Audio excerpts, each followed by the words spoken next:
could you save it? Ben şeyde yoktu değil mi? Hayır hocam yoktu. Kontrol ettim de. Yoktu, tamam.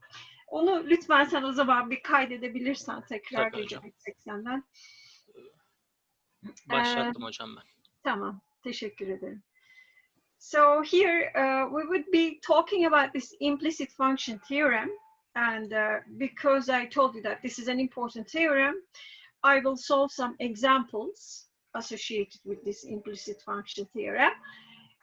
It will be like very relevant to economics, some of them just how to tell to you, you know, x's and y's, which without giving so much meaning to them. So here, if you remember the implicit function theorem, we have certain functions, like here, m functions, m5 functions, okay? And their main feature is that this was, I think, yesterday confusing.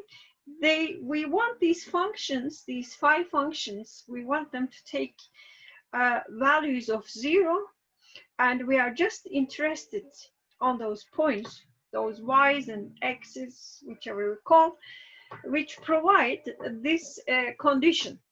So keep it in mind. When we were finding the total differentials of other functions, we didn't care about it. We didn't care about the fact that they have this value, that value. They were free. But here there is a restriction, and we basically here want to express those y's, those variables of 5 functions here, as functions of x's. Okay, we say that these equations, basically, this is the claim, implicitly define functions. These equations, and that's why it's called implicit. Implicitly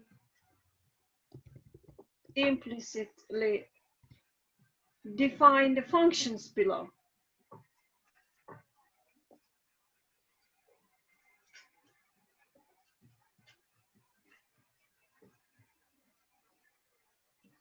Okay, so there is this idea of implicitness. So we have to, you know, they are not visible there, they don't take certain forms, and we have to find what they are. And this is the old pain that we have to bear. We all the time, we want to see whether we can do it or not, whether really can. We assume that there is such relation, but we have to find whether the conditions of those types of relations are satisfied. And the first condition is that these 5 functions, they have to be differentiable.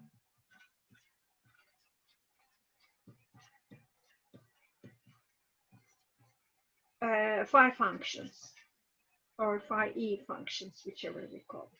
All of them, they have to be differentiable. So all these 5 functions, they are continuous in variables, in y variables, x variables, and their first order partial derivatives exist, so that we can basically take the derivative of phi I with respect to any x, and also with respect to any y, right? And let me call it j. And so here I goes from 1 to n, j goes from 1 to m. So all these things, they have to exist, these partial differentials for all of the variables. And also bu arada kaç taneydi bu? J tane değil mi? Yes, this is j. So we have m functions, so it has to be j, please. All these partial derivatives, first order partial derivatives, they exist and they are continuous. Okay, so that we have all of them, all these phi's are differentiable functions. And if it is so, when we take the differential, as we said last time, all these would be equal to 0. Okay, all of those, when I take the differential of these 5 functions as here, their differentials will be each differential would be equal to 0. And look at here, these are the differentials. The differential of phi1 with respect to the y variable, the first y variable until mth y variable, and the derivative, partial derivative with respect to the first x variable, and the partial derivative with respect to the nth variable. And we just write the definition of total differential, okay? And this total differential, I think, is something which we work all the time, but we don't just formulate it in our minds as total differential, because sometimes when I ask my students suddenly some question, they basically don't consider it as a total differential. Ya bu toplam diferansiyel aslında çok kullanılıyor. Her yerde kullanılıyor. Şimdi makrodaki konuların içinde bir sürü toplam diferansiyel alıp duracaksınız. Mikronun içinde de bir sürü toplam diferansiyelle uğraşıyor olacaksınız. Fakat tabii onları hiç kimse toplam diferansiyel diye hatırlamıyor. Onları işte Slutsky equation şudur budur olarak hatırlıyor. Fakat bunların hepsi bu özellikleri içeriyorlar. Hepsi yani yaptığımız bir sürü işlem için bu fonksiyonların hepsi işte türevlenebilir fonksiyonlar, toplam diferansiyelleri bulunabilir fonksiyonlar. Yani bu özellikler mutlaka tutuyor. Fakat biz onları özellikle toplam diferansiyeller olarak görmüyoruz. But if you see them as total differentials, they help you. So that you are not bound to a specific topic like Slutsky equation. You can take some other topic in microeconomics and solve it just using the same idea with the same kinds of assumptions. And these equalities here, they bring us these equations. And what remains is that since I want to express y's as functions of those x's, I write these equations which come from the equality of each total differential of phi function to 0. I obtain these here, these expressions, and those expressions can be written in this way, in matrix form, okay? So here, basically, I want to say that dy1 is a function of dx1, and in the real world, we might not have any kind of an very, how to tell to you, in the real world, we might not have some explicit equations, forms, but we might be interested in change. Yani aslında dün de söylemiştik, Newton'un, bu Leibniz'in adını tabii Almanca, shame on me, I never learned his name, how it is spelled in German, but if you know German, maybe you can help me. So what they started to work with was with these like speed. It's a kind of a change, okay? Again, change in the value of a variable. And they started to work the differences, okay, these differentials, and it caused a revolution basically. So that many machines were invented after these kinds of things became prevalent. Okay, so here, this is, we say that, yes, I don't have an explicit form, maybe between S here, between y and let it be like this, and like that, and variable. But I know that under certain conditions, I can find these ones, and these also help me relate the differences or differentials with each other, and they help me as well, right? They help me, and they help me to get an idea about these main functions, and maybe I wouldn't even need these main functions. I wouldn't worry how they are, how they look. These maybe would be enough for me, right? And this is basically what kind of a system? Bu nasıl bir sisteme dönüştü şimdi aslında? Ve bunu unutmayın, bunların hepsi P0 noktasında değerlendiriliyor. Yani buraya o şekilde düşünüyoruz diye yazmamışım. Fakat P0 noktasına bütün bir kısmi türevlerin hepsi ve bunlar da dahil olmak üzere P0 noktasındaki değerlerine sahipler bu kısmi türevlerin hepsi. O zaman bunlar ne oluyor bu değerler? What do they become? They become basically constants. Something like, I can claim that these are some constants. Right? Like A11, this is the first row, and up to, let's say, A1M. And then here, M1 up to, shouldn't put there, and then MM, okay? And here there's something called, instead of writing Y1, DYM, and when I look at this side, this is just again some constants, and it exists in the form of a summation. So it means that it's just of each row is a real value. Okay, so here I can write for each value here B1 through BM, right? So it's basically, what do you say now? How does it look? Of course, these, by the way, let me write it in this way. They depend on this d-axis. dxn, dxn. So tell me, how does it look? It's basically, it looks like a linear system of equations, and I know how to deal with them. And I say that for me to be able to express all the y's as functions of these dx and dx's, I have to have what property will I have? Ne istiyorum o zaman burada? Koşul ne olacak? Bir çözüm bulmam gerekiyor. Bu fonksiyonlarla ilgileniyorum. Buradaki fonksiyonlarla ilgileniyorum. Nasıl bulabilirim bu fonksiyonları? Bekliyorum.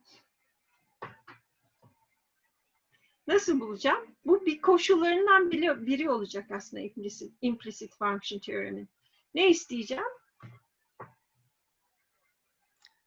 Continuous olmasını istiyoruz.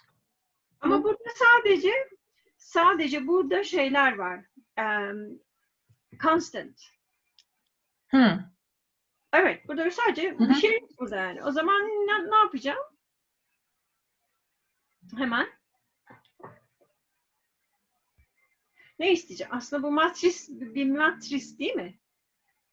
Matris of constants. Çünkü her bir kısmi türevi değerlendirdim. Değerlendirdiğim zaman kısmi türevleri belli noktalarda, P0 noktasında, onlar birer şeye dönüşüyorlar. Sabit bir değere dönüşüyorlar. Bir sayıya dönüşüyorlar. 1, 3, 5, 6, 7 her neyse. O zaman ne isteyeceğim? Böyle bir sistemdeki çözümü bulabilmek için hep lineer sistemlerde çözdüğümüz koşulu isteyeceğim. O koşul ne? Tersinin olması. Determinant değil mi? Hocam şu aşağıda yazan mı acaba sıfıra eşit olmaması durumu? Evet.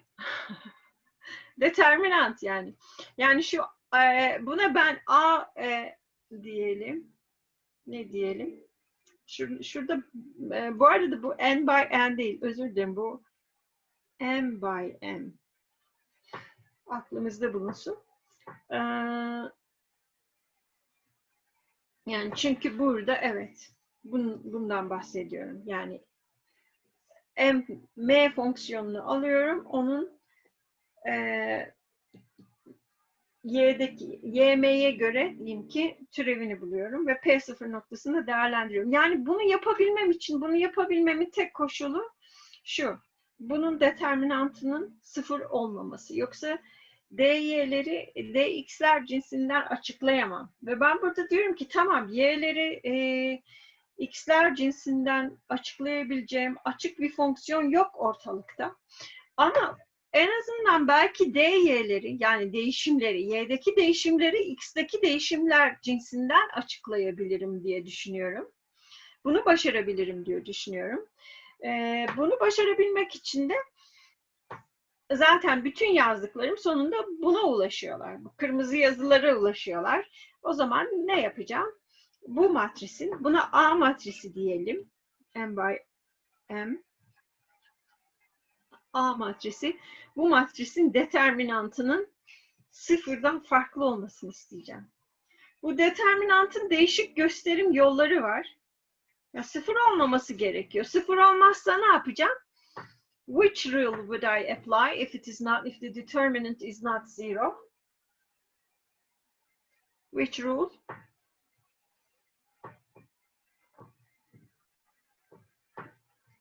Tell me. Inverse matrix rule. Okay. So it means that I will take the inverse of a matrix and multiply both sides with the inverse so that what remains is dy's in terms of dx's. And this condition here is represented in this way. So this is the determinant of this coefficient matrix. Let's call it as a matrix. And the condition is that it should be different than zero. Now for you, I have formulated in this way because this is the generally formal representation, and you might also meet in your book such expressions. So it basically says you that this is the matrix where there are these 5 functions from 1 to m, and look at there. Actually, there has to be some determinant sign here. Look at their basically partial derivatives as here from y1 through yn, and take its derivative, and that derivative must be different than zero. So it is just this derivative here. So this is equivalent to the condition that determinant of, if I take into account those what we have written, 1, 1, 1m, m1, mm. So this determinant shouldn't be equal to 0. So that I can take the inverse of this matrix here.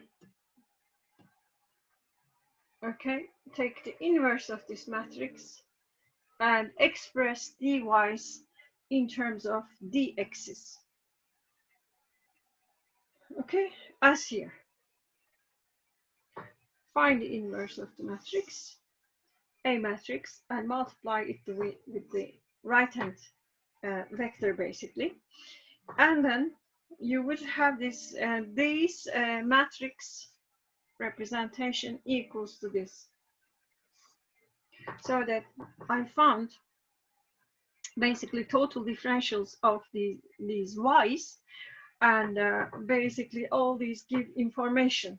So what is this information given here? If I take into account the first function dy1, and what does this tell us? This is 1 dx1. What does this tell us?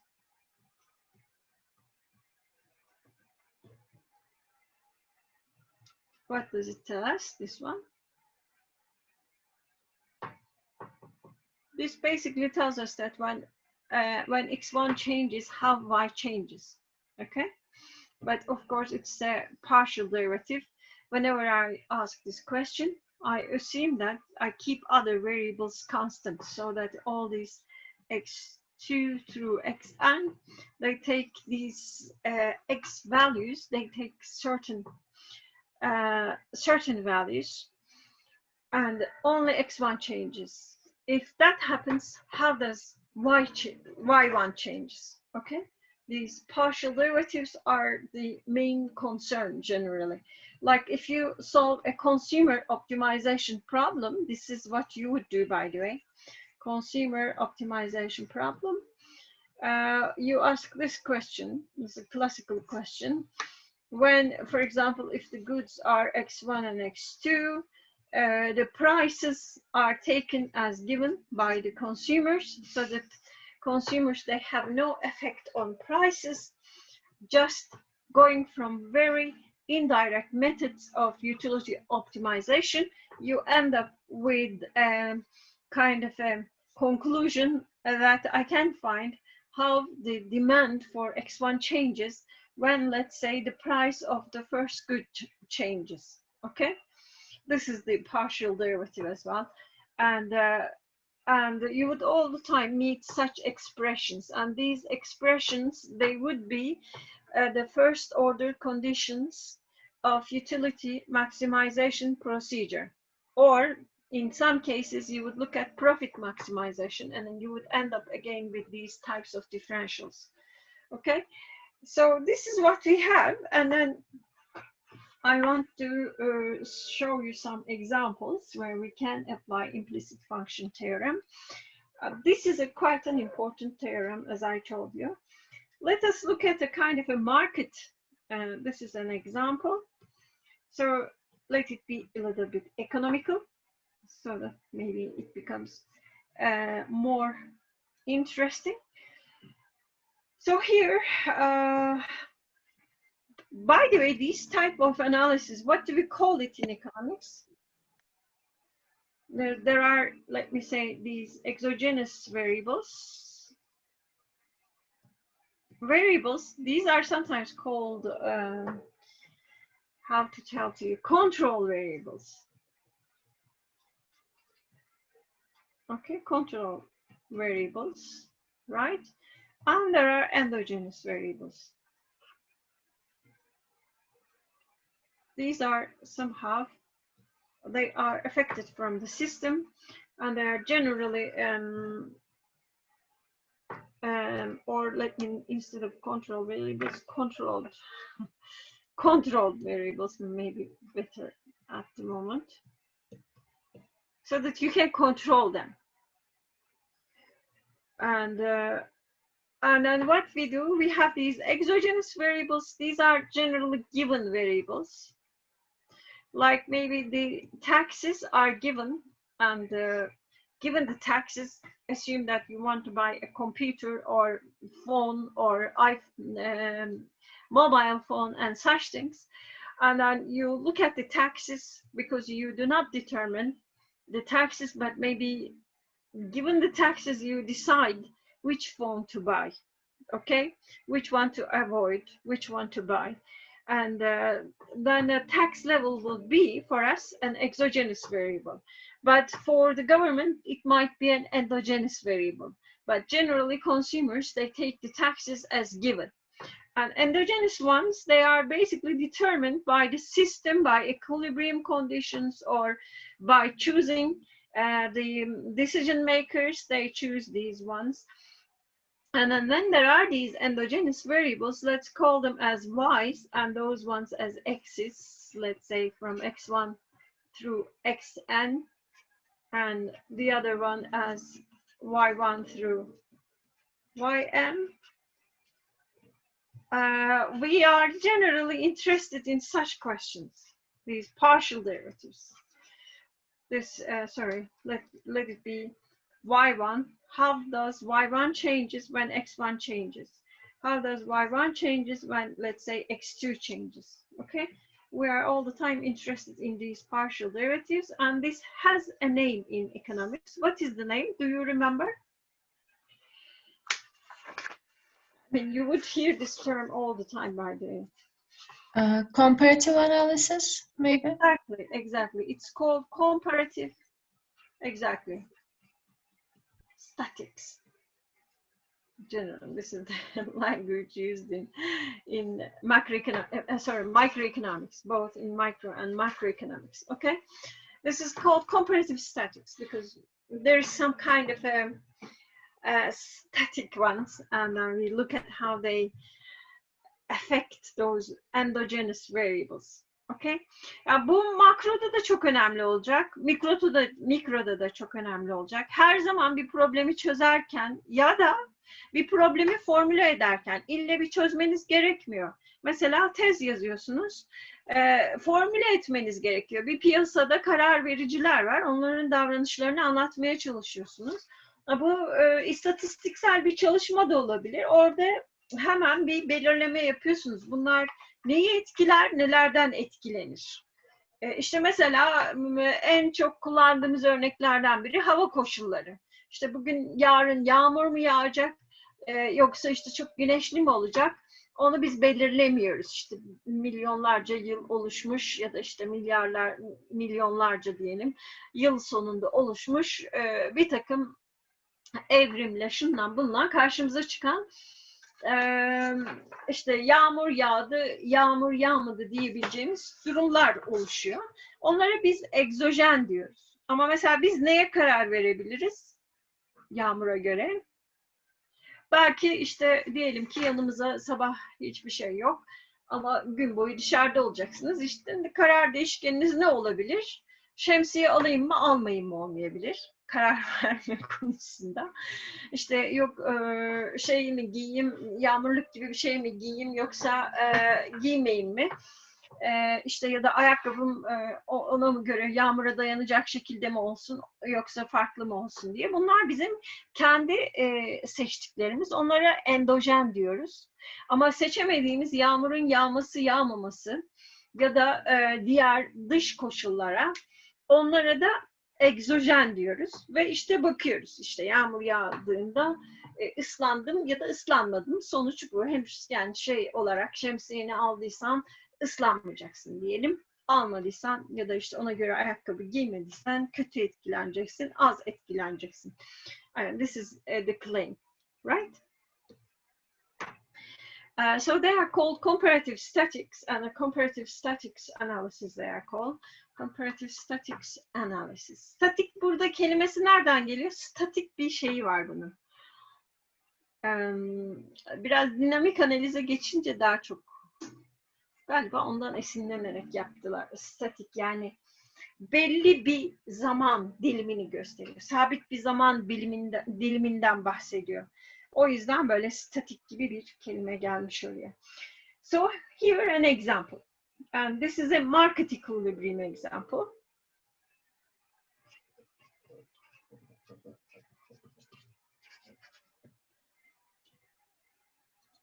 Market equilibrium example here. And now we have two components. Always market equilibrium contains two components, and these two components, I don't know how, but they explain everything. Sometimes even those phenomena which are not economical, I sit down, we discuss with people from different fields, and I always realize that I'm explaining it again from using demand side, supply side when I'm trying to give some interpretation. Maybe you do that as well. So there is a kind of a demand side of a market, okay, and this is quite useful in every, however you make the complex the phenomena that you face. When you make this differentiation, suddenly your way gets lightened, and then you are able to make sensible explanation. So there is something called price here. This P is the price variable, and this is the price P, and the demand side, people, they take it as exogenously, but I wouldn't go into the details how we get to this demand side, but I will have one claim, and you help me with this claim. This is the demand for a certain product. When P changes, how does the demand change? Negatively. Negative, exactly. This is negative. This is generally the claim. Okay, and now we have something called supply side as well. Right. Well, let's look at the supply side. Here, there is I assume that the supply gets affected from the price of the product, but also whenever supply side comes into picture, we have to take some input and assume that that is the labor, and let's call it what is paid, the cost of labor, 1 unit of labor is W, so you can take it as wage. And now here I would also have some claims with this. The supply as a function of P and W. What do we expect here? When the wages, if the wage is constant and the price goes up, what do we expect to happen to supply? Yes. Genelde gördüğünüz zaman da bu tahmin ediyorum ki takip ediyorsunuzdur. İşveren tartışmaları oluyor. Dünyanın her tarafında oluyor. Türkiye'de de bol bol oluyor. Genelde işverenler ne istiyorlar? Ölelim. Bu ya aşağı gitsin istiyorlar ya da sabit kalsın istiyorlar. Gece gündüz bunların tartışması oluyor zaten. Ama fiyatı ne yapalım? Biz bildiğimiz gibi artıralım istiyorlar. Böyle bir şey var. Buna da profitability diyorlar. Böyle bir bitmez tükenmez bir kavga var. Buraya bakıyoruz, supply tarafına. Tekrar wage'e bakıyoruz. Tabii bunların hepsi ne oluyor? Şimdi 2 tane değişken olduğu için partial oluyor. Onun için bu D'yi genelde şöyle bir şeyde bulunuyor. Total derivative için kullanıyoruz.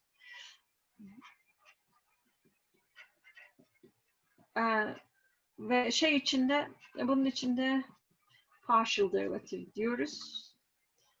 There is such a convention.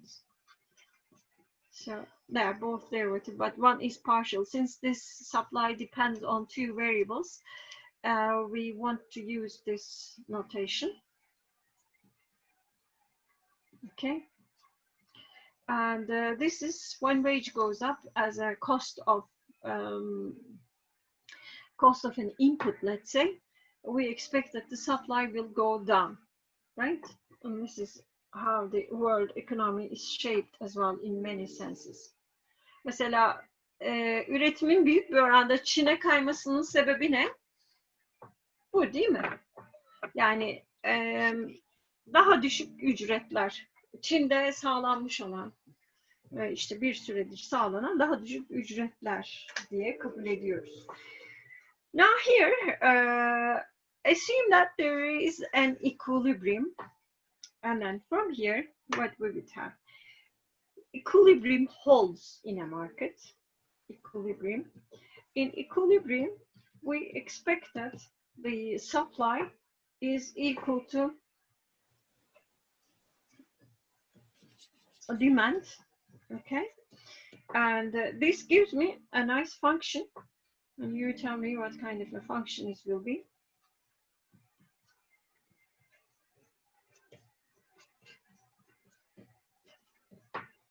This is equal to, help me, please. This is equal to, in equilibrium, of course. 0. Exactly.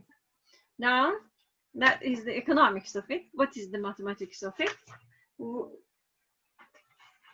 What can you say? Böyle bir baktığınızda ne düşünürsünüz? Böyle bir eşitlikle karşılaşınca şunu düşünürüz değil mi? Belki P'yi bu cinsten açıklamak istiyoruz. Yani yukarı çıktıkça diyelim, ücretler yukarı çıktıkça fiyata ne olacak diye bakmak isteyelim. Ya da düştükçe fiyata ne oluyor diye. Arada bir ilişki bulmak isteyebiliriz. Ya da bunu bulmak isteyebiliriz. Fiyatlardan ücretler nasıl etkileniyor? Buna genel fiyatlar diyebiliriz. Okay? Depending on our purpose, we might want to express how the prices they change when wages they change. Generally, this is the classical approach in such cases, and let us be after that approach. Okay, so for this, this is, if I can find a function, price as a function of wage in this way, that function will be implicitly defined by the equilibrium condition.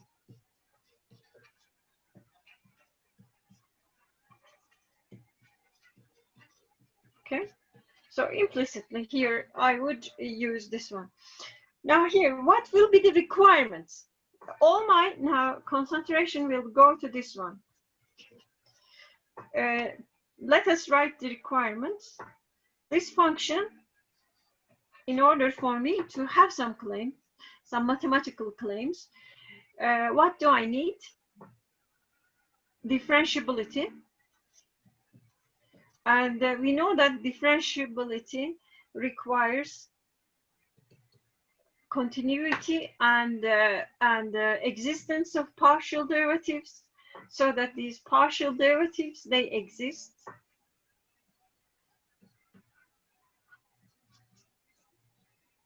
And they are continuous. And then also I need a point where these hold. Okay, and then assume that there is a point, some kind of equilibrium point, where this, let me call it as an equilibrium, where this condition holds.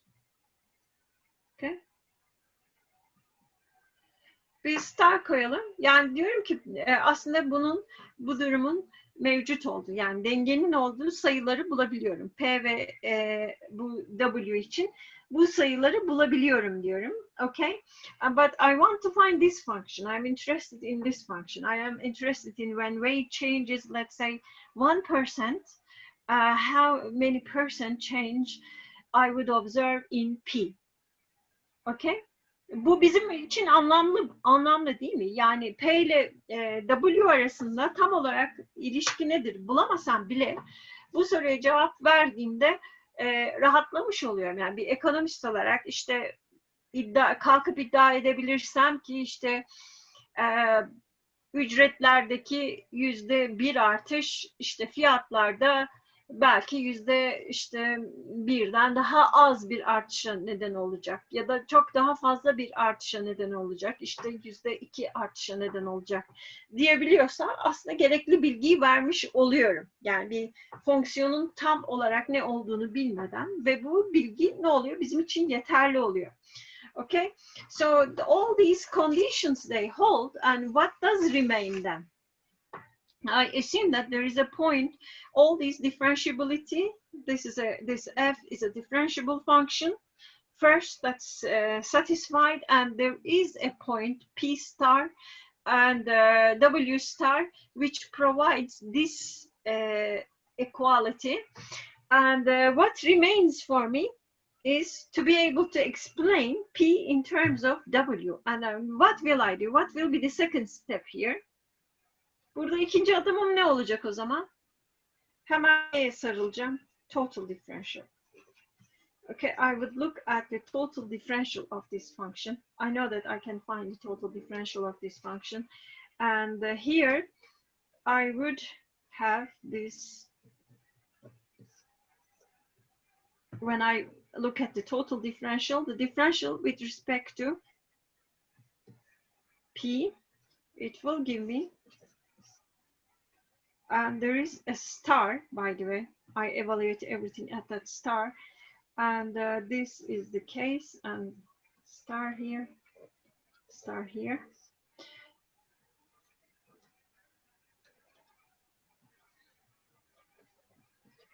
Okay, this is the differentiation of f with respect to P, and there is also another one, since I'm looking at the total differential, and that is the differential of S with respect to, here there's a minus, of course, with respect to, and there's this point,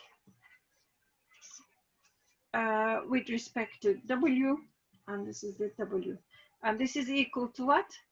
Bu neye eşit? Bunu tekrarlayacağım. 0. Bunu tekrarlamakta yarar var. Çünkü bazen sınavda bu noktayı kaçırabiliyorsunuz.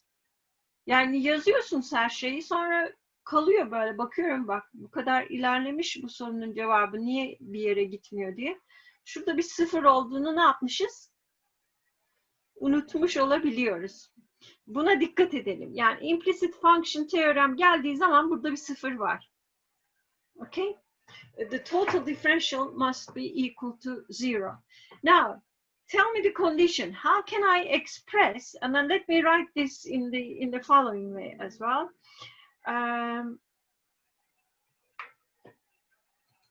In the following way, this is equal to, and here we are aware of the fact that we want to express price as a function of wage, and that's why I would write the following.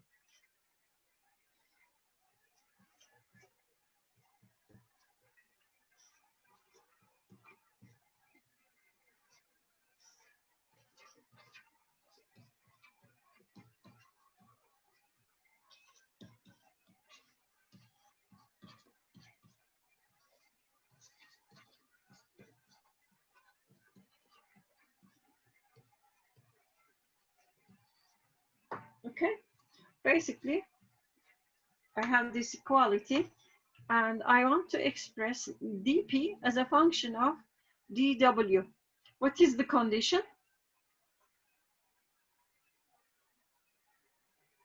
What is the condition for that? Buradaki önemli şart ne? DW 0 olmaması mı?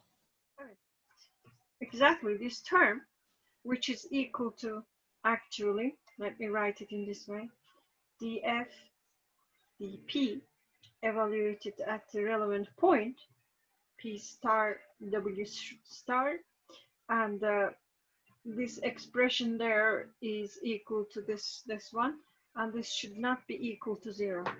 Yani bütün o anlattıklarından sonra en önemli koşul bu. Bunun 0 olmaması. Yani bu neye karşılık geliyor temin yaptığımız işlemler içinde? Bunun karşılığı temin yaptığımız işlemler içinde bu determinantın nerede burası? Buna karşılık geliyor. Okay, this is not equal to 0. Since I have here just one function, it is somehow easy to see, and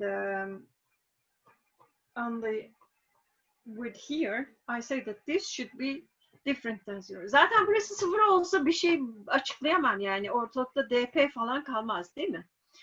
Yani şu terim yok olur burası 0'sa, hiç anlamlı bir şey bulamam. O nedenle bunun, yani bu türevin, bu kısmi türevin, f'nin p'ye göre türevinin o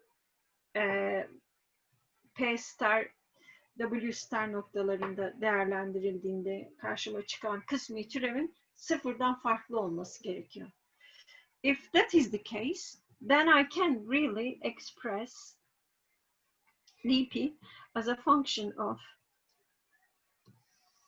let me write here, dw, and then here I meet with this expression. This is the numerator, and the denominator becomes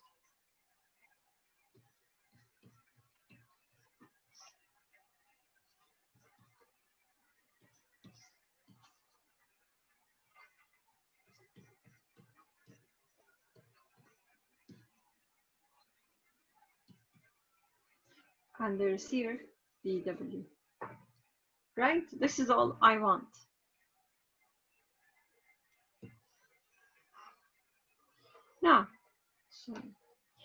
Now the question, how does the change in W affect the price? Basically, this is also equal to dp divided by dw, and here there is this expression. Let me show it with green without writing this green expression here. Now what can you say? The effect of increase in the wage rate on the price. What can you say? Let us look at I suppose if price goes up, if also, this goes up, sorry, if not price but the W goes up, price wage also goes up. You expect that the price will go up as well. Yes. Isn't it? This is the expectation, but now we have the proof. And what we know is that this is at the beginning we have determined this is less than 0. So the denominator here is sorry, is less than 0. Sorry, the numerator is less than 0. Let us look at the denominator. And when I look at the denominator, this term here is again less than 0. When price goes up, demand goes down. And this term here is positive, but when we multiply it with a negative term, sorry about this, all this term becomes negative. So denominator is negative and the numerator is negative. So it will tell us that this term here as a whole will be positive. Yani payda negatif, payda negatif. Negatif sayı negatif sayıyla bölünce zaten pozitif bir sayı elde edeceğiz. O zaman demektir ki beklentimizi karşılıyor. Bu yaptığımız aslında bu total derivative tekrar. Bu sıfırdan büyük. Okay? So this is the case.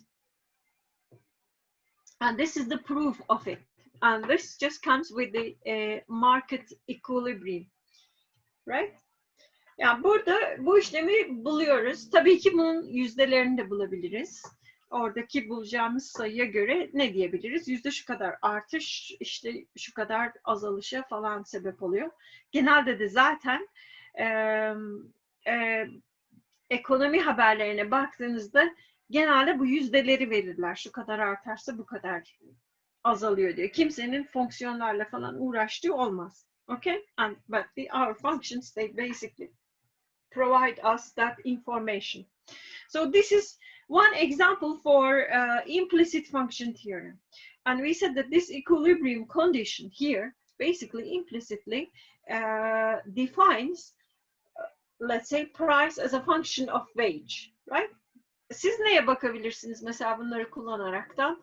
Can you express wage as a function of price? Okay? Just you can use them. Burada ne yapmadım? Hiçbir şekilde talep fonksiyonu yazmadım. Ya da arz fonksiyonu yazmadım. Sadece bir takım bilgileri kullandım. Dedim ki işte fiyat artarsa talep miktarı düşer. Fiyat artarsa arz miktarı artar. Kısmi olarak tabii, kısmi türev cinsinden.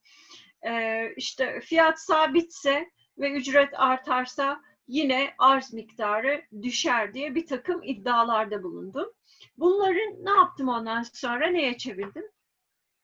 Total Differential'ı kullanarak bu bilgileri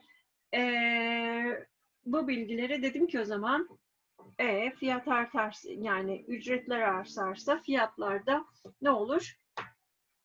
Artar ve bunun ispatı da burada dedim. Implicitly.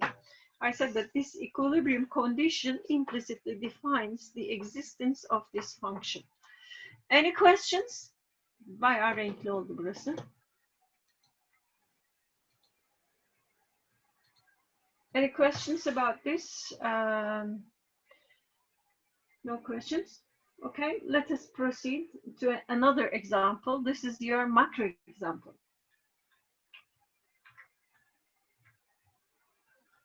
Okay, so let us look at a macro example. And a macroeconomics here goes on. There is here, burada yerimiz kalmamış. Ama burada var. Okay. There is an aggregate. This is another example here. And this is a macroeconomic example.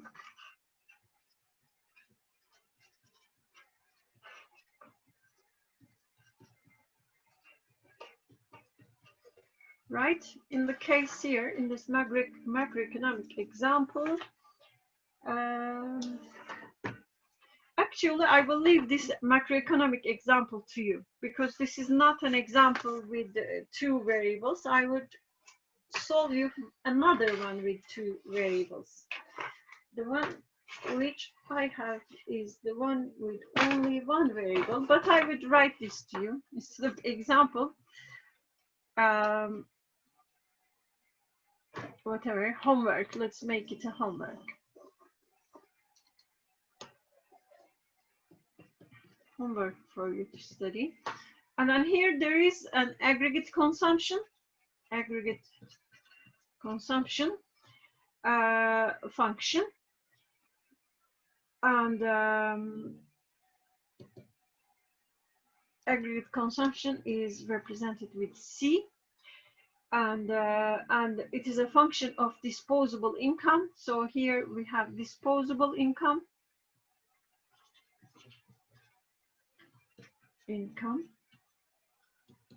And that one is YD. Since it is disposable, I put this D there, and that is Y minus T. Okay, so here Y is the income, aggregate income basically. Aggregate income, and T is taxes, right? And what I assume that consumption, aggregate consumption, is basically equal to this. Is a function of disposable income, and you can write it in this way as well. And I have this assumption: the change in consumption as a function of disposable income would be a number between 0 and 1. So it's a positive number. When disposable income increases, aggregate consumption goes up. But we have this, what do we call this? Bunu hatırlıyor musunuz? Ekonomistlerin sevdiği terimlerden biri. Kızdığı ve sevdiği. What do you call this? Ne diyoruz biz buna? Şöyle yazmaya başlayayım, hatırlayacaksınız. Marginal propensity. Yes, marginal propensity to consume, right? This is given like that. This is just marginal propensity to consume. And it lies between 0 and 1. And now here, I assume that these exogenous variables are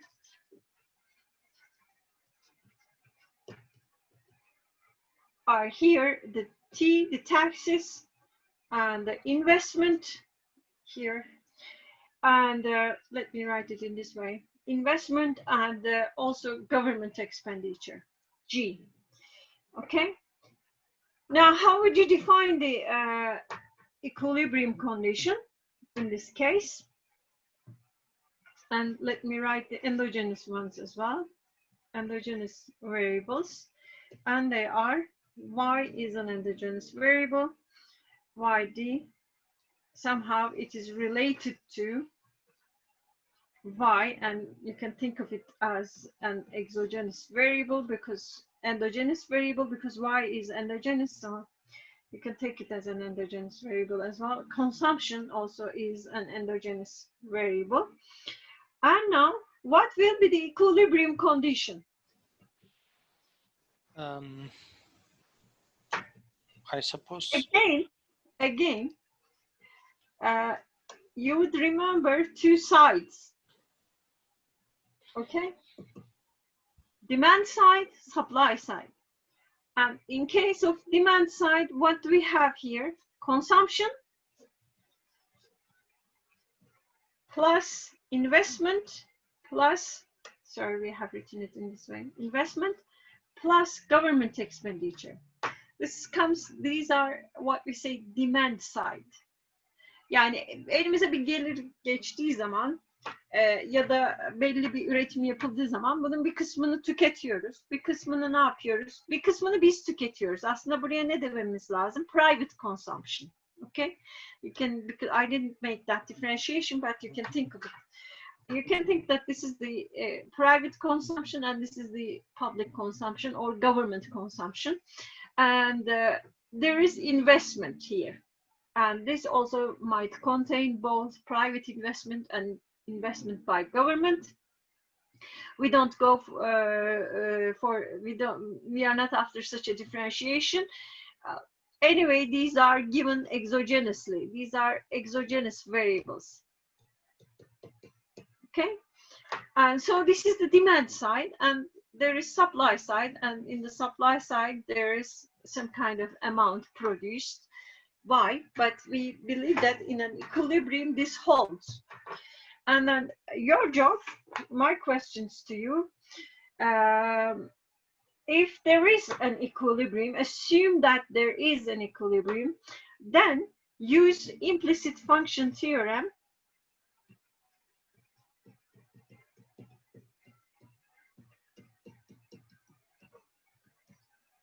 this equilibrium condition implicitly would define some functions, and those functions would be to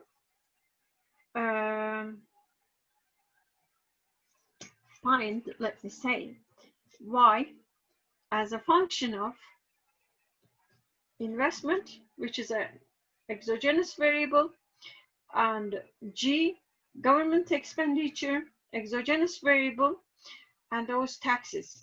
Okay, and whenever you do that, you also get consumption as a function of investment, government expenditure, and taxes. Bu modelin adı neydi? Hatırlıyor musunuz? Ekonominin klasik modeli olarak geçer. Hala da kullanılıyor. IS mi diyorduk biz buna? Hatırlıyor musunuz? IS, investment saving. IS curve, maybe you remember, all of you that with it. Okay, it's kind of IS curve here, what we have. There is no LM at the moment, and you use implicit function theorem, and then also find these guys. And then, of course, there will be some equilibrium. There will be a claim about it. And when investment changes, what happens to Y? And when government expenditure changes, what happens to Y? And when taxes, they change, what happens to Y? And then also, you can repeat it with what happens to consumption, right? You can apply what we did to this kind of a thing, but I want to go for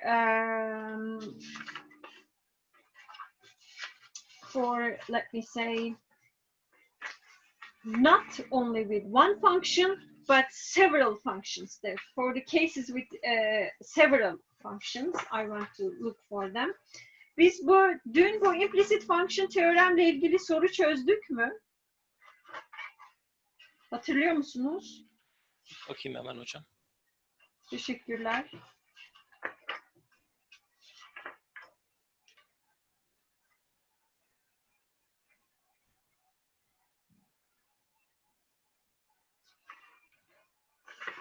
Sanırım çözmemişiz hocam. Çözmemişiz. Tamam. O zaman bir tanesi, bunlardan bir tanesi de, yani bir yine bu makroyu ele alarak çözebileceğimiz. Another example here. I wouldn't go into the details, but we can think of it as like this IS part and LM part. Then we start to go to vector valued functions. And in the case of IS, we might claim that there is here Y, this is the they call it as output market equilibrium. And there is here y minus t and plus investment. We can claim that it depends on R. Earlier model, we didn't take investment into account. And also there is government expenditure. And government expenditure is totally exogenous, and taxes, they are exogenous. But also we have this money market equilibrium, LM part of this. And then here we can claim that this is the money supply, and there is something like money demand, okay?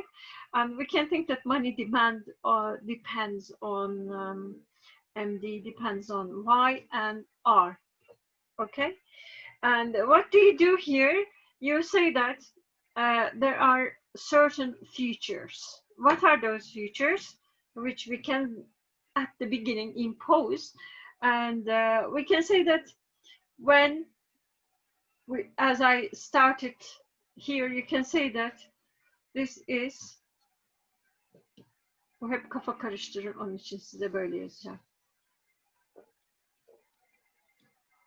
Okay, so this is the marginal propensity to consume. You can say that this is between 0 and 1. And so it's positive.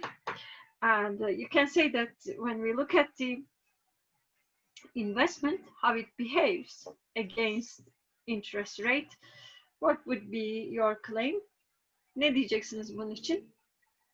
Genel beklenen Negatif. faizler arttıkça, bugün mesela bir haber okuyordum. Merkez Bankası politika faizini artırmadı. Ondan sonra ne arttı? Kur. Ne arttı? Kur. Kur arttı. Değil mi? Okay. This is a closed economy, so we don't need to worry about it. There will be such a claim. We would expect that this is the case when investment that goes down. Yani hükümette ne istemiyor? Tabii ki yatırımlar durmasın. Şu bu işte. Ama dengeler çok zor. Dengeleri tutturmak çok zor. So here, when it comes to the demand part, money demand part, sorry, we have this. What do you say about it? When income goes up, money demand Also goes up. Goes up. İnsanlar daha çok, demek ki daha çok gelir, daha çok para harcamak anlamına geliyor. I mean, there are of course details of money demand, transaction demand, this demand, that demand. And what about the interest rate? What do we expect? Faiz artınca ne bekliyoruz? Paraya olan talep artar mı, azalır mı diye. Faiz artıyorsa aslında burada hep bunun arkasında bir şey var. Bir Probably goes down. Evet. Yani hep böyle anlatılır ya, bir bond diye bir şey var. Bir de money var. İnsanlar faiz artınca neye doğru giderler? İşte bonoya doğru giderler. Paradan vazgeçerler falan. Okay. These are our claims. Right? And then what you would do, ben bunun yerine size başka bir örnek çözeceğim ama sizden bunu uygulamanızı isteyeceğim. What you would do, you would just find the equilibrium like this. Okay, use these conditions, and after that check how y changes. For example, when taxes they change, how y changes, let's say, when government expenditure changes, and all such questions. Okay, you can try to give an answer to all these questions. Burada aslında bir de egzojen olarak kabul ettiğimiz başka bir değer daha var. O değer ne? Yani burada sadece T'yi ve G'yi egzojen olarak kabul etmiyoruz. O değer ne?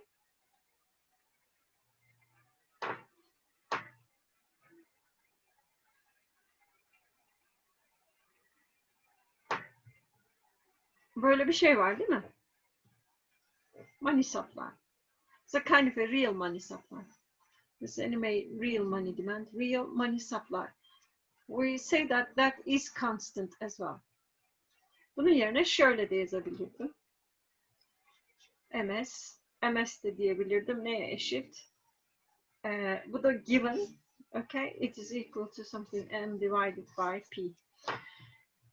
Okay, so you can look at all these features, and like you can look at how y changes when this, let's say, ms changes. Yani ülkede para miktarını artırsak, herkese kredi versek ne olacak? Acaba şeyi değiştirebiliyor muyuz?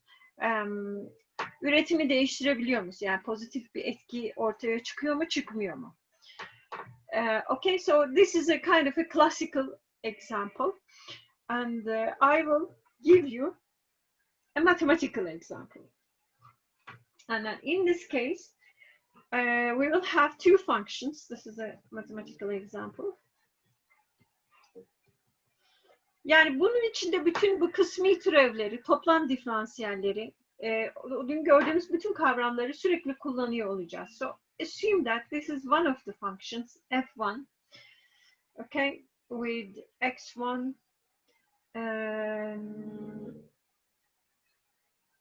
x2, and y1, y2. And here, this function takes the following form. Bir saniye.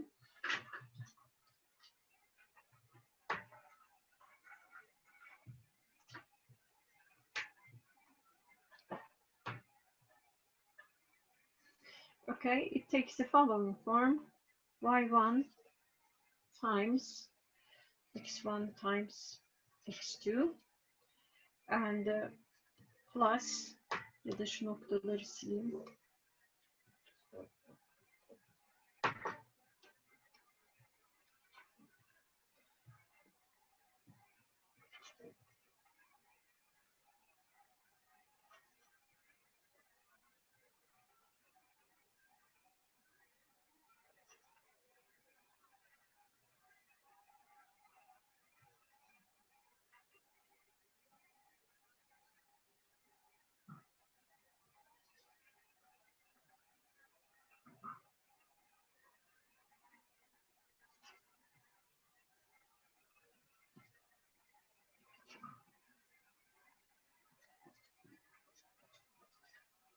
Okay, so this is one function, and there is another function.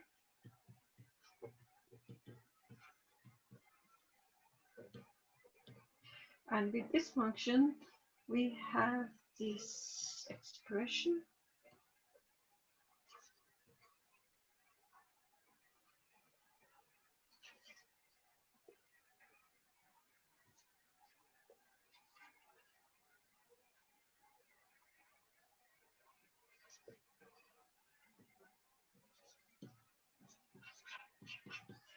Okay, so we have now basically two functions, and these two functions are differentiable functions. They are basically polynomial functions, and we can differentiate them. They are differentiable functions. They are continuous. They have all partial derivatives, both of these functions, and those partial derivatives, they are continuous functions. Now I have to find a point where both of these equalities, they hold, and there is a point P0, and in this point P0, 1, 0, let me write it in this way so that P0, which will be x0, 1, x0, 2, y0, 1, y0, 2, and those values are 1, 0, sorry, 1, 0, and 1, 2. Okay, there is such a point, and if you go and look at it, you would find that at this point P0, the value of the first f1 function is 0, and the value of the other function is 0 as well. Okay, both of them, they take the value of 0, and then I want to express basically y1 as a function of x1 and x2, and y2 also as a function of x1 and x2, right? This is my aim, and I would basically work for that. Şimdi aslında bütün büyük bir oranda implicit function teoremde ne isteniliyor? Böyle iki tane fonksiyon varsa bu iki fonksiyonun da türevlenebilir, toplam diferansiyelleri bulunabilir fonksiyonlar olması isteniyor. Bunu sağlıyoruz. Bir de bir nokta bulmamız gerekiyor. Bu ikinci önemli nokta. O noktada bu fonksiyonların, bu iki fonksiyonun birden sıfır değeri almasını bekliyoruz. Sıfır değerini alıyor. Implicit function teorem lokal bir teorem. Yani her şeyi tanımladığım bütün fonksiyonlar hepsi bu noktalar etrafında olacak. Yani 1, 0, 1, 2. O noktalar etrafında olacak. Öyle bir noktayı bulduktan sonra bu noktalar etrafında bir acaba şu fonksiyonları tanımlıyor olabiliyor muyum? O soruyla ilgileniyorum. Okay, so here, if anyone asks me how does x1 changes, here x1 will be about, let me say, 1 minus delta, 1 plus delta. Okay, delta is a positive, very small number, infinitesimally small number. And whenever I do x2 changes, x1 changes, but they change locally, just around a point, around 1. And when it comes to x2, I would assume that it is changing between minus, let's say, delta plus delta, right? And always keep in mind, delta is a positive number. So that's why implicit function theorem is a local theorem, and all what we do will be relevant around this point P0. We have to keep it in our mind. How would I proceed now, given all this information? İkinci adım nereye doğru olacak burada? Bütün istediğim şeyleri sağladım. Şimdi neye bakacağım aslında şimdi? Hangi değerle ilgileneceğim? Determinantla ilgileneceğim. Okay? So here I will be interested in df1 and basically df2. And let us look at df1, which is a function of x1, x2, y1, y2. And if I find the total differential, and evaluate it at the relevant point, toplam diferansiyeli bulmayı size bırakıyorum. Ben onların sadece o noktada değerlendirilmiş hallerini yazıyorum size. Okay. This would give you the first one 4 times dx1 and 4 times dx2, 12 times dy1 and 4 times dy2, and this will be equal to 0, right?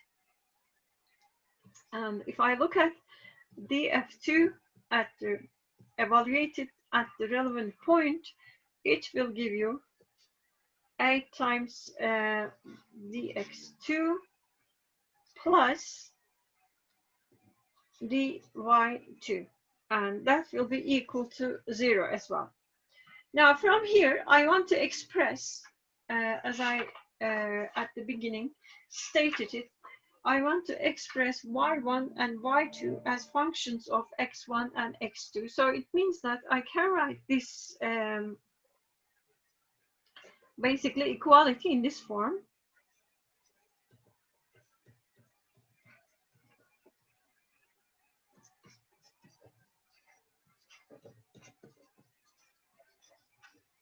Right? And then when it comes to here, dy2 will be minus 8 times dx2. And immediately let's write it in matrix form because I want to utilize this matrix form. Yani temel amacım bu matrisi kullanmak. 0, 1 dy1 dy2, and then here this expression here is just there. It can stay as a vector. I don't need to turn into, it's a kind of a vector with 2 rows and 1 column. I just keep it as it is. right?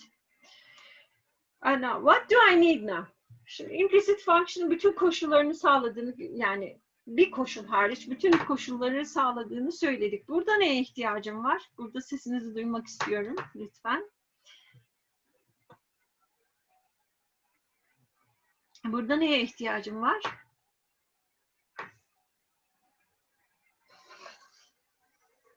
Buraya kadar geldik.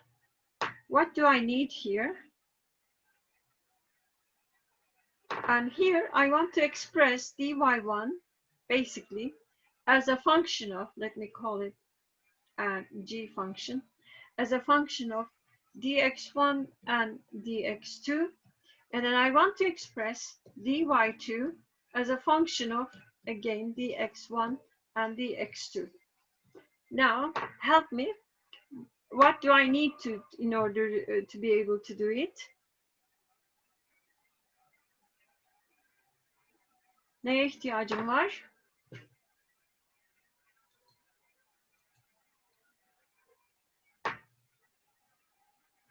What do I need here? Determinantın 0 olmamasına mı? Evet. Because I want to have dy1 and dy2.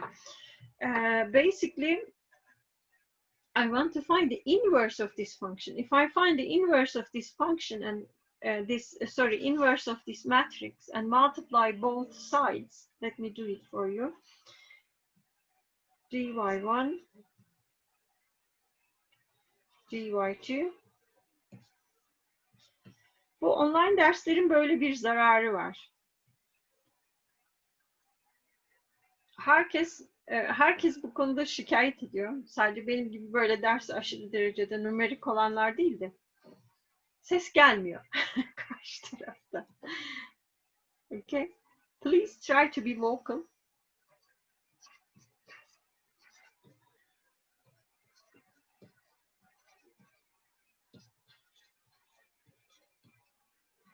Oops. Okay, this is what I want to do. I want to find the inverse and then multiply both sides with the inverse. And the way to do that is that the determinant must be different than 0. Now let us look at the determinant of this this matrix. Check whether it is different than 0. And it is different than 0. It is 12 and it is different than 0. And this is the condition.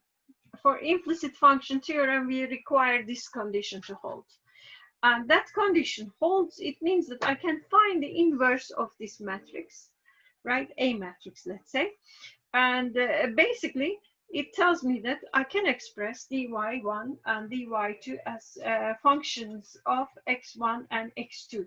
And those functions are, bir tanesi zaten orada duruyor değil mi bunlardan? Zaten bu. Ona yapacağım bir şey yok. Yani bunu çok daha basit çözebilirdik ama uyguladığımız kuralı görmek istiyoruz. Onun için böyle biraz lafı uzattık. Okay, so if you just solve it, dy1 will be this expression.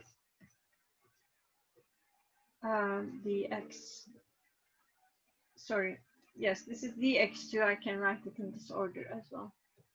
4 divided by 12, dx1. And dy2 here is just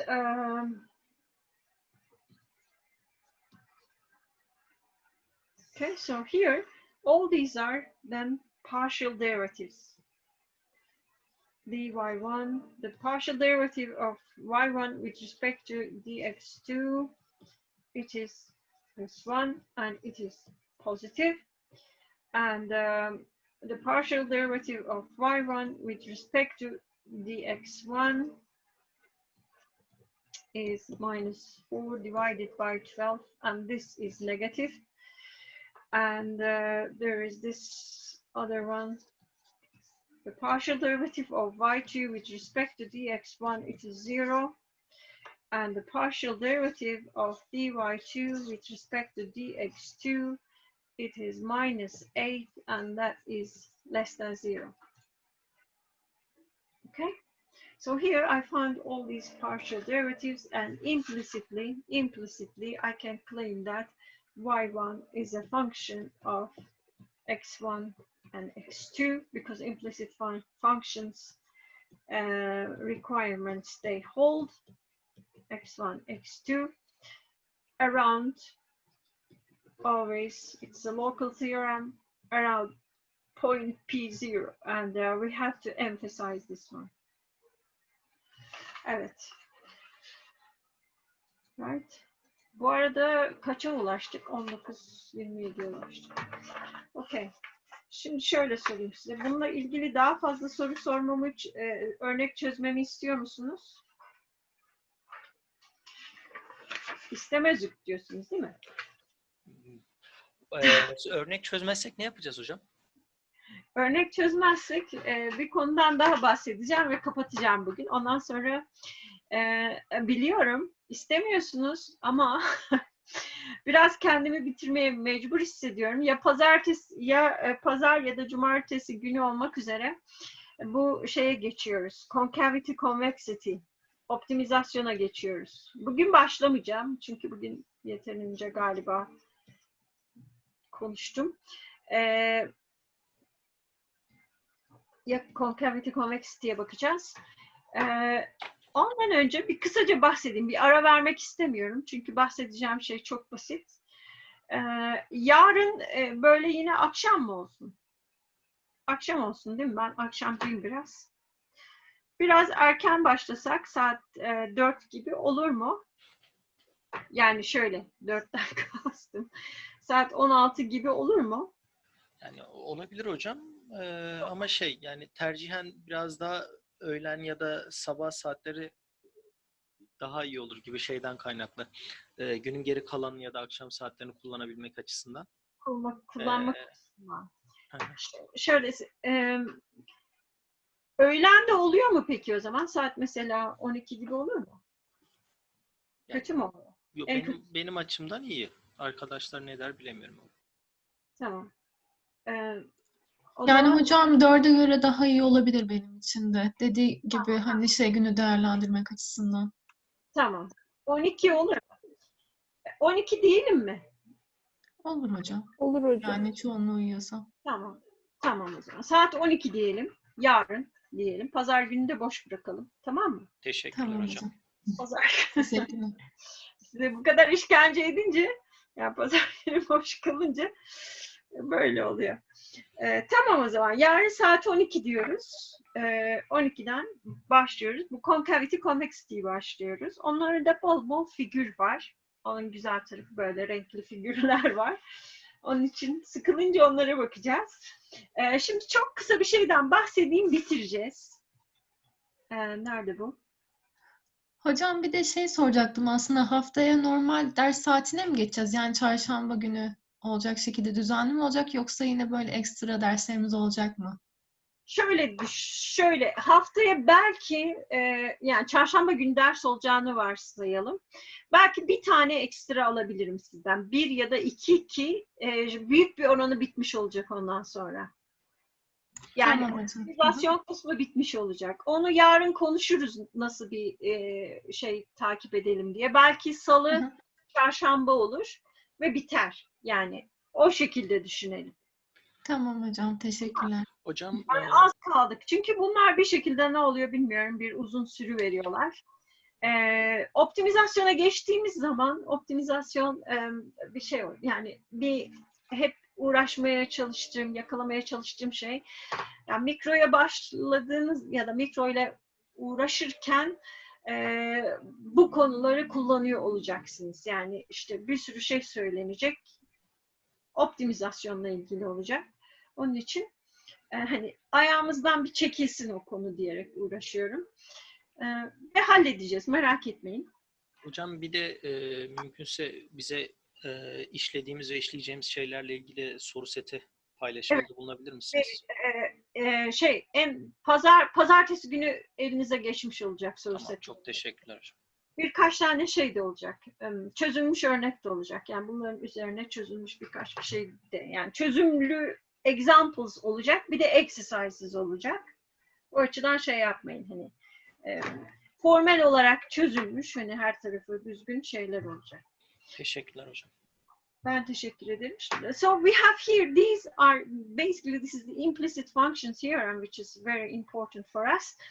And we also have these higher order derivatives, which I didn't talk about. Like here, if I take a function like x1 square times x1 times x2 square, and plus, let's say, x1. Take this kind of a function. What we find the partial derivatives with the derivative with respect to x1, 2x1, x2 square, and plus 1. Okay, and there is another one, x2, and this x2 here, what does it do? 2 times x1, x2. So these are the first order partial derivatives, and basically we can also find the second order partial derivatives. This higher order means just that, nothing else. And then here I come and I look at the derivative of f function with respect to, if I write it in this way, x1 square, this means that I take the partial derivative of f with respect to x1, the first order partial derivative, and take the derivative of that derivative with respect to x1 again. And that one here, just take this one and take its derivative with respect to x1, it is 2, right? So this is the higher order, this is second order. And then I can even look at the third order, in the sense that I can go one step further and look at the third order partial derivative in this way. And what you do here, basically, you take this one, again take the derivative with respect to x1. Since it is the third order, you do it in this way. Derivative of the second order partial derivative. And this gives us, bu neye gidiyor? Ne oluyor bu? Yani ikinci derecenin tekrar x1'e göre, ikinci dereceden kastım burada, f'in birinci dereceden x1'e göre türevini aldım. Ve o türevin tekrar x1'e göre türevini aldım. Yani bunun tekrar x1'e göre türevini alıyorum. Bu da sıfıra eşit. Okay? So these are called higher order derivatives. And let me show you something else. When I look at, for example, the derivative, sometimes these things, if you are not dealing with this type of stuff, they might look too strange in terms of notation. And one way is that I want to find this one. This is a second order one. And whenever the order, second order comes, I write here this 2. And then another one might be that I take the derivative in this way. This means that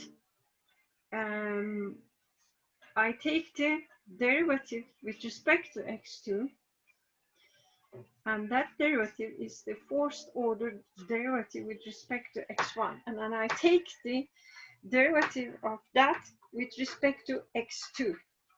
Yani bunu buraya koyuyorum. Bunun sağ tarafı boş değil. Aslında bu terimi içeriyor. Şu içerideki terimi içeriyor.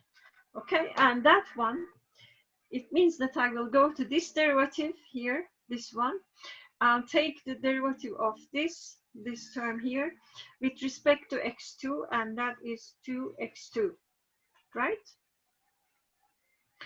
And I might even want to have, let's say, a derivative like this, f, and take it,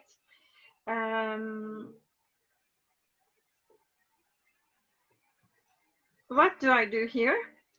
Her zaman en sağ taraftakiler ilk önce alınan türevler, en sol taraftakiler de daha sonra alınan türevler. Bu ne demek oluyor? Buraya gidiyorum. Aslında x1'e göre türev almışım. O türevin de Burası bu arada 3. derece. Özür dilerim. Buraya 3 yazıyorum. X1'e göre türevini almışım. Onun da şurası da 2 sayısı sanki düzgün gözükmüyor. X1'e göre türevi almışım. Onun da X2'ye göre türevini almışım. Yani burası. Buradaki işlem. Onun da tekrar X2'ye göre türevini almışım. Ne olacak o zaman burası? Yani bunun X2'ye göre türevi 2 olacak. Okay? So these are called higher order derivatives. And basically, you just become careful about the order, how you take the derivative. Yani şeye çok dikkat ediyorsunuz. İşte burada ilk önce hangisi X1'e göre alınmış. Daha sonra üzerinde 2 olduğu için burası X2 olmak üzere, özür dilerim. X2'ye göre türevi alınmış. X1'e göre türevin aldıktan sonra, 1. derece türevi aldıktan sonra X2'ye göre türev alınmış ve ben tekrar o türevin X2'ye göre türevini alıyorum. Okay, these are called higher order derivatives. And there is a nice theorem which is called Young's theorem, and it says that if your function is a continuous function and the second order partial derivatives, they are, let's say, they exist, they are defined, and they are continuous. And here, for example, because this is a polynomial function, this function that I have written to you, x1, x2 equal to, okay, it's a polynomial function.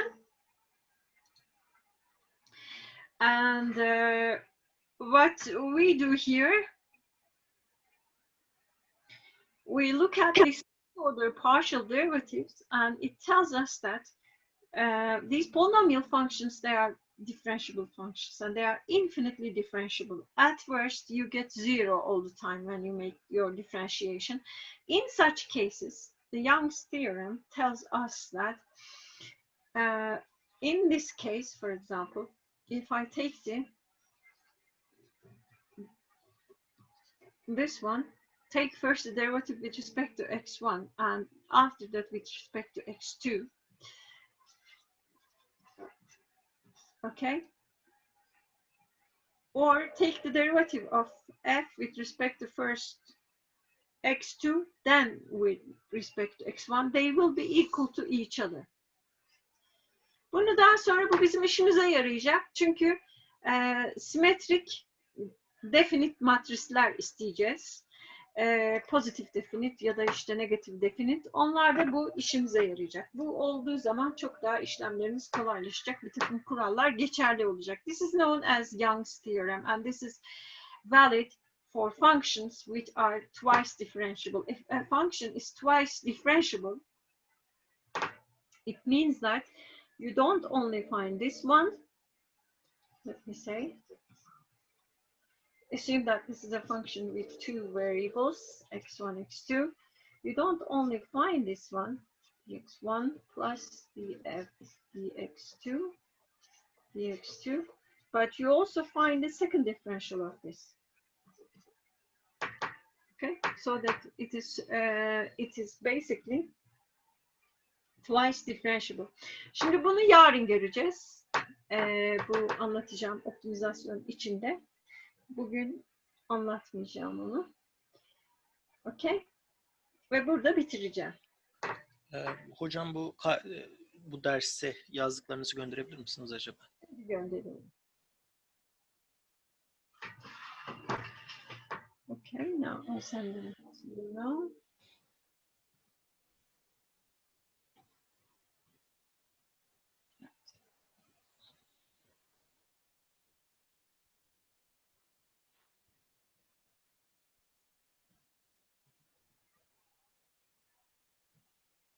Geldi mi dosya? Evet, geldi hocam.